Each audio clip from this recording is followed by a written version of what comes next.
अब राम नाम करते क्या है ये जान लीजिए, जानना जरूरी है ना, नहीं है? राम नाम करते क्या है ये जानिए। र अक्षर जो है ना, रकारो अनल बीजम से आदि सर्वे बाण वाद्रा कृत्वा मनोरम कर्म भस्म सुभाषु, मैंने रकार अग्नि बीज है। अग्नि का काम क्या है? जला देना। तो जैसे ही रकार जीवा से स्पर्श करेगा आपके पाप जलना चालू हो जाएगा। अब आ गया आकार का, र के सामने डंडा है ना, आकारो भानु बीज तबेद शास्त्र प्रकाशिका। आकार भानु बीज है, माने सूर्य में जो प्रकाश देख रहे हैं वो उनका अपना नहीं है, ये राम जी से जाता है। सबका परम प्रकाशक जो ही राम अनादि अवधपति सोई सबको प्रकाश देते हैं, लेते होते नहीं है। राम जी कहीं किसी से कुछ लेना देना नहीं है उनका, सबको देना है। वो उसी प्रसंग में आया है, नेत्र जो हैं सूर्य भगवान।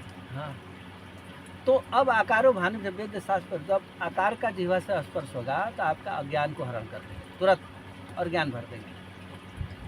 अब ये दो जन का तो काम हो गया। मकार का क्या काम होगा? मकार से चंद्र बीजम पैस परिपूर्ण काम। अब ये पाप खत्म कर दिए, ये अज्ञान खत्म कर दिए। मकार के अंतिम काम हो गया कि अमृत पिला दे, भक्ति किनारे कर दे। यही करते हैं राम जी, मैंने पाप का खट काटना, अज्ञान का हरण करना, और पाप अज्ञान हरण करी तो सीता जी रास्तु राम मस्तु सीता, राम नाम प्रभावेण श्री सीताराम परमेश्वरम साक्षात्कारम प्रपसन्ते राम नाम अर्थ चिंतिका। ये ब्रह्मर्थ पुराण में लिखा हुआ है, पढ़ा हुआ हम किसी का सुना हुआ नहीं करना, स्वयं उठा के ग्रंथों को देखते थे, अपने साधन को मिलाते थे, मिला के फिर चलते थे। तो रा अक्षर जो है वो राम जी है, म अक्षर सीता है। और यहाँ कहते हैं मकार से चंद्र बीजम चप्पा, इस पर मकार चंद्र बीजम। तो अब ये अमृत जो है श्री किशोरी जी के हाथ में, वो भक्ति रूपा है, वो अब भक्ति रूपा ही अमृत होता है। और वो भक्ति अपनी राम जी के तरफ से जब ये पाप खत्म कर देंगे, अज्ञान हरण कर देंगे, तो अपने प्याले से वो भक्ति रूपी जो द्रव है अमृत पिला देती है। अब पिला के जीव को सीधे अपने धाम में भेज देती है। तो ये राम नाम करते हैं। राम नाम जपे बिना, जैसे बारी मथे घृत हो सिकता ते वरुतेल बिन हरिभजन न भव तरिय, यह सिद्धांत अपने बिना भगवान का नाम जपे हुए कोई तरम तारा नहीं होने वाला। जैसे रामकृष्ण परमहंस हैं, वो दुर्गा जी के भगत थे और उनका शरीर छूटा तो मुक्ति नहीं हुआ, फिर दोबारा जन्म लिए। राम सीताराम कीर्तनी आप अयोध्या में जाके देखिए, उनका मंदिर है अभी। हमारे गुरु जी के काल में हुए रामकृष्ण परमहंस का दूसरा अवतार हमारे गुरु जी के काल में हुआ था। और संजोग से वो गंगोत्री गए हुए थे और उधर से लौटे तो हमारे गुरु जी को पता लगा कि सीताराम कीर्तनिया आ गए हैं, और वो कैलाश आश्रम में रुके थे उत्तरकाशी में। हमसे गुरु जी बता रहे थे। तो जाने तो सब काम धाम छोड़ के कैलाश आश्रम में भाग के गए। अब पूछे कि वो महाराज जी आए हैं, वो कहाँ हैं? तो लोग बता कि हम कमरे में, उनके कमरे में गए। जाके बोले, सीधे सीधे बोले, महाराज मैं तो सुना हूँ कि आप रामकृष्ण परमहंस का अवतार हैं, तो आप थोड़ा चमत्कार दिखाइए हमको। हमारे गुरु जी सीधे सीधे बोले कि चमत्कार दिखा दो। बोले देखेगा चमत्कार? वो भी बड़ा विनोदी रहे महात्मा। बोले देखेगा? तो हाँ दिखा दिए। बोले बैठ जाए इधर, सामने बैठा दिए। अब बैठा के हाथ ले जाके सिर पर रख दिए और सीताराम जी के सीधे सीधे उतार दिए हृदय में। 1 सेकंड भी नहीं लगा। और हमारे गुरु जी लगभग 3 दिन 3 रात तक वैसे ही बैठे रहे। और जब जाते समय उसी दिन वो चल भी गए। आश्रम वाले को बोले कि देखो इस कमरे में इस लड़के को छेड़छाड़ नहीं करना, इसको बैठने देना, जितना दिन बैठा उतना बैठे देना। 3 दिन तक बैठे रहे। यहाँ आश्रम में खोजी हो गई कि गया तो कहाँ गया। पता लगते लगते पता लगा कि वो तो कैलाश आश्रम में समाधि लगा के बैठे हैं। हमारे बाबा गुरु थे, वो अपना लाठी ठकठकाते कैलाश आश्रम में पहुँचे। बोले कि सुना हूँ कि हमारा चेला आपके यहाँ। बोला हाँ सुना नहीं है, वो कमरे में है, देखिए। वो सीताराम कीर्तनिया से कुछ बात किया, क्या मालूम क्या किए, वो बैठा हुआ है। हमसे बोले कि कुछ छेड़छाड़ नहीं करना, हम लोग नहीं कर रहे हैं। बोले ठीक है, दरवाज़ा खोल दो।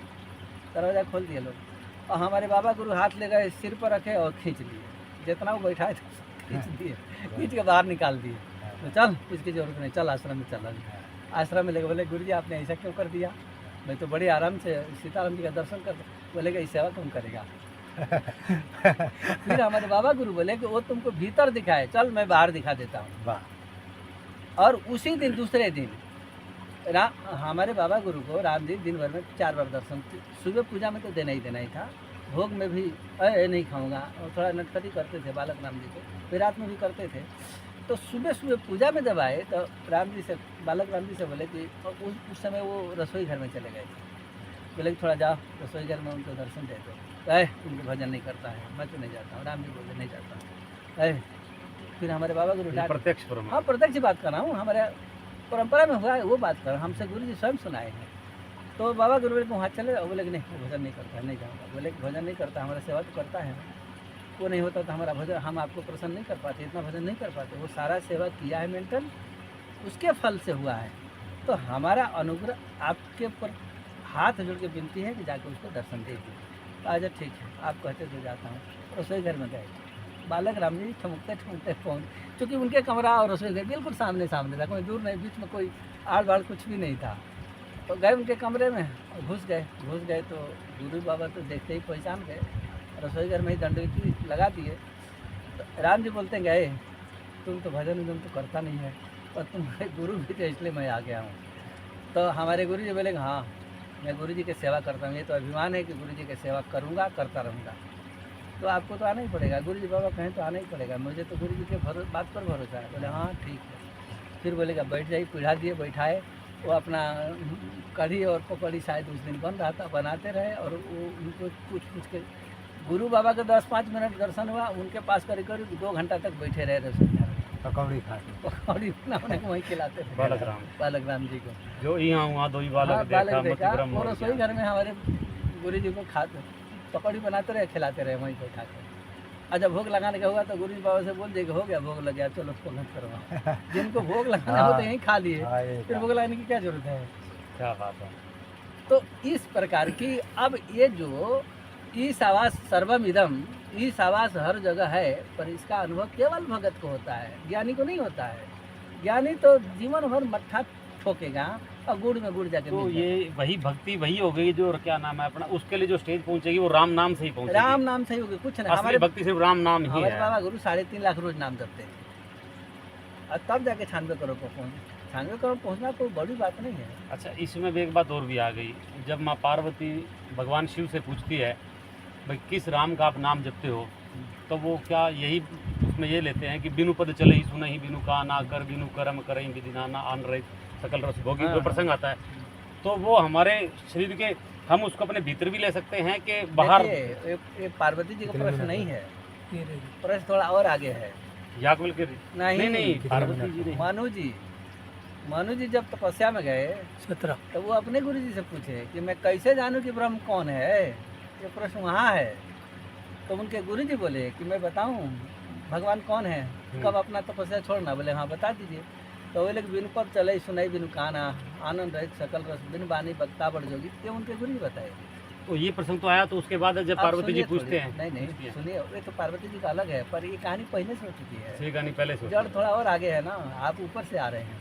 हम तो मानस के हिसाब से पूछ रहे हाँ, हैं। अब मनु शत्रुपा जब तपस्या किए, तो मनु शत्रुपा तप देखिया पारा, विधि हरि शंभु आई बहुबारा। अब यहाँ से शुरू कर दिया, आप और आगे से शुरू करते हैं, इसलिए बैठ नहीं रहा है वो। तो मनु जी और शत्रुपा का तपस्या देखे ब्रह्मा विष्णु महेश आए। प्रश्न भी वैसा ही है।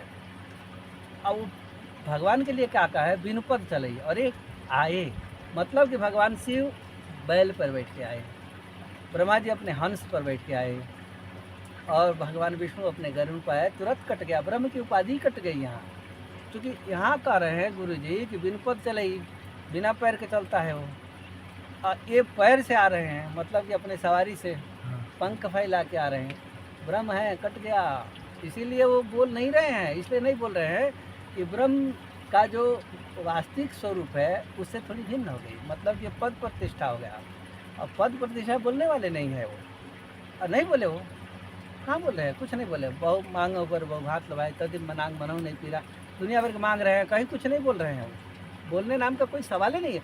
वो जान गए कि जो गरुड़ जी से आ रहा है अथवा बैल पर आ रहा है, हंस पर आ रहा है, तो इनकी तो सवारी हो गई, और बिन पर चलेगी, ये तो पैर लगा के आ रहे हैं। तो ये प्रसंग मानस में उस समय तो नहीं है ना, वो इसी समय का है, शुरू का ही है ना। अब मानस यहीं से तो रचना हो रही है, मानस की रचना तो यहीं से हो रही है ना। मनु शत्रुपा जब बाप नहीं होगा तो बेटा कहाँ से होगा, ये बताइए। थोड़ा सोचिए। अभी प्रश्न का जड़ जहाँ है वहाँ से शुरू कर रहा हूँ, नहीं हो रहा है। अरे बाप होगा तब ना बेटा होगा। अभी बाप की अभी तपस्या चल रही है।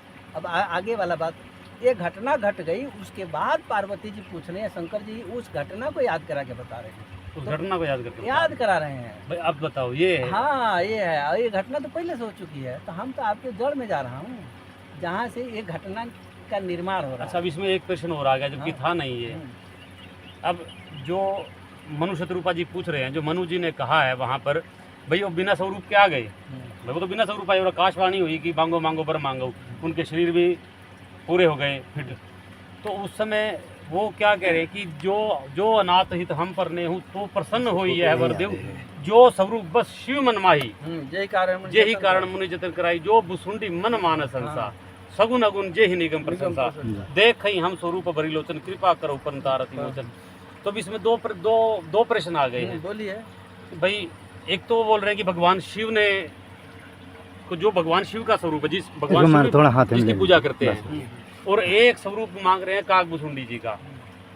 तो इसमें ये दोनों अलग अलग पूजा करते हैं। नहीं भाई नहीं, देखो, उन्होंने बात- स्वरूप तो मैं भी सोचता था कि बाल रूप की पूजा करते हैं भगवान शिव, इसका पर बाद में कारण- बाल रूप आए नहीं हैं। नहीं, इसका कारण है। और उसमें प्रकट दूसरे रूप में नहीं, हुए नहीं, हैं। इसका कारण है। शिव जी का पहला उदाहरण दिए, भूषुंडी जी के बाद में दे रहे हैं। शिव जी का कारण दे रहे हैं तो उनके मन में आया कि शिव जी 24 अवतार में दौड़ जाते हैं, हाँ। गड़बड़ा जाएगी मामला हमारा। और भूषुंडी जी नहीं दौड़ते हैं, वो केवल राम रूप पर ही जाते हैं, बाकी किसी अवतार से कोई लेना देना नहीं। जी तब बोले कि पहला में यदि गलती हो जाए तो दूसरा में सुधारी जाती है, तो दूसरा में सुधार दी है। जो भूषुंडी मनमानस हंसा, जो भूषुंडी के मानस हमारी इनकी हृदय फोटो में ज्यादा किलोल है। करने वाले, वहाँ भूषुंडी जी के मानस में किलोल करने वाले राम जी के अलावा कोई नहीं है। सही। शंकर जी तो मोहिनी के पीछे भी दौड़ जाते हैं, कृष्णा अवतार में भी चले जाते हैं।